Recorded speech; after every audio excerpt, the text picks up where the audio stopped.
A gente teve as dificuldades que toda banda que começa tem, né? No início, quer se dedicar à música, quer fazer uma carreira, gravar discos, fazer shows, excursionar, né, pelo Brasil. A gente começou em 67, foi uma banda formada por músicos, eu e meu irmão, e amigos de escola, né? O baterista tinha estudado no ginásio comigo, eu já estava cursando o curso científico na época. O cantor, o Cornelius, o primeiro, estudava comigo na mesma classe, também cursando científico. O meu irmão, como era mais novo, 1 ano e meio, eu quando conheci o Cornelius, o meu irmão estava terminando o ginásio e o baixista também estava terminando o ginásio na época, só que em outra escola. Foi apresentado a ele por amigos. Então era uma banda que poderia ser de garagem se a gente ensaiasse em garagem. Mas, na verdade, foi uma banda que começou na sala de casa. Eu morava com os meus pais, ainda não tinha casado. Morava com os meus pais e a gente ensaiava na sala da casa do meu pai e da minha mãe, né? O nosso primeiro repertório a gente procurou ter um repertório diferenciado do que as bandas tocavam na época. A gente não tocava Beatles, que todo mundo tocava, né? Apesar de gostar muito, a gente preferiu não tocar, por ser uma coisa que em todo lugar que você ia na época, você ouvia bandas tocando Beatles, né? A gente preferiu tocar outras bandas inglesas, como The Who, The Kinks na época, Yardbirds e os Rolling Stones, né? A gente se identificou muito com os Rolling Stones, tanto do jeito deles tocarem, o repertório deles, né, que sempre foi muito calcado no blues americano e no rhythm and blues, assim como o visual deles, que era bem diferente do visual dos Beatles também, né? Os Beatles eram mais comportadinhos, tocavam de terno, né? Os Stones já eram um jeito mais despojado de se vestir, né? E a gente preferiu ir partir para esse lado, esse visual, né? A gente tocava desde o começo rock and roll, blues e muito rhythm and blues também. Era uma época de repressão, o Brasil vivia num regime de exceção, né? Era governado pelos militares. Então, você imagina, cabeludo, São Paulo, roqueiro, eu trabalhava na Rua Augusta, que era o centro avançado, vamos dizer assim, da cidade de São Paulo, né? Onde os roqueiros frequentavam. Tinha muitas lojas na Rua Augusta, tanto de roupas quanto de discos, né? Eu mesmo fui trabalhar numa loja de posters e depois passei para a loja de discos. A gente sofria muito a repressão da época, né? Então, andando pela Rua Augusta, a gente geralmente era parado por algum carro da polícia militar que patrulhava as ruas de São Paulo na época. A gente era parado com a mão na parede, a gente era revistado, o pessoal sempre procurava drogas e outras coisas, né? Era muito tapa na orelha, chute nas pernas. Era uma época difícil, bem difícil para alguém que queria adotar e adotou o estilo de vida de rock and roll, né? Peludo, roupas coloridas, né? Então chamava muita atenção e a gente era muito patrulhado, vamos dizer assim, né? Não só o Maiden, como todas as bandas da época, né? Os músicos e não só os músicos, como o público também.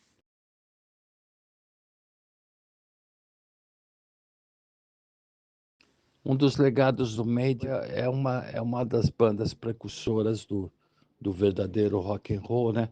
Antes do Maiden existiam três movimentos de rock em São Paulo e no Brasil, uma própria Jovem Guarda, né? Mas era um tipo de rock, pop rock, na verdade, né? Não tinha o lance da raiz, de trazer o blues, o rhythm and blues e o rock and roll para o repertório e levar para o palco, né? Um outro tipo de som. No Brasil, o rock no Brasil começou em 1950, com a primeira geração, tipo, com os dos irmãos Tony e Celi Campelo. Celi Campelo, na época, foi considerada a rainha do rock, né? Teve vários sucessos. É uma geração que tinha o Carlos Gonzaga, tinha o Sérgio Murilo no Rio de Janeiro, vários artistas e várias bandas, né? Depois teve uma segunda geração com Rony Cord e outros artistas e bandas. Teve os Clevers, que depois virou Incríveis, tinha os Jet Blacks, tinha o The Jordans. A gente tinha oportunidade de assistir na televisão junto com os cantores. O legado do Made foi ajudar a construir um público de rock, né? Em torno do Made e das bandas da época, Olho de Porco, bandas do nosso início ali em São Paulo, ajudou a formar um público, a consolidar um público que começou a frequentar os shows das bandas. Então eu acho que o grande legado do Made fora o nosso repertório, as nossas músicas, os nossos sucessos, né, foi ajudar a construir um público de rock, né, abrir espaços para as bandas da época e bandas que vieram depois poderem tocar.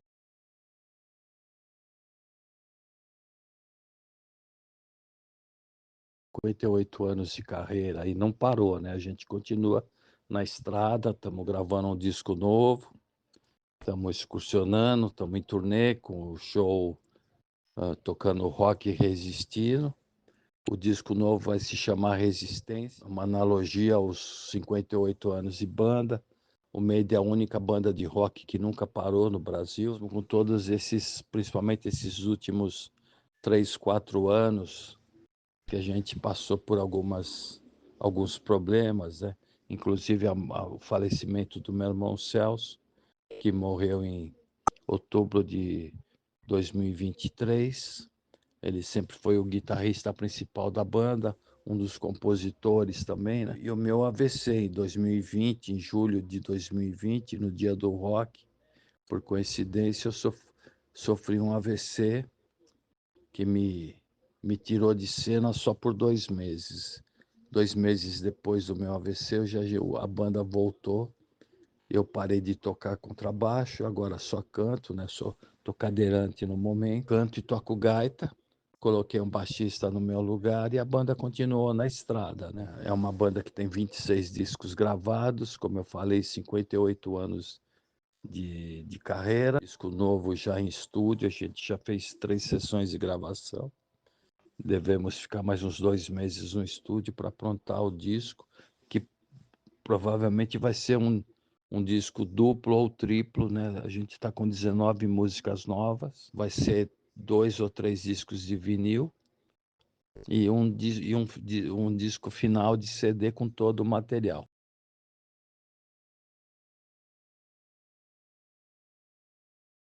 Quanto a shows importantes, imagina, né? Em 58 anos teve muitos shows que marcaram. Posso citar já em 72, 73, a gente já tocou no Parque Ibirapuera, em São Paulo, junto com os Mutantes e outras bandas da época, né? Aberto ao público, sem cobrança de ingresso, onde já se juntava ali 10, 15, 20 mil pessoas para ver o Made e as bandas da época tocarem, né? Tocamos em duas comemorações de aniversário de São Paulo, em janeiro, 25 de janeiro. A gente passou a buscar novos espaços em São Paulo, além dos clubes, né?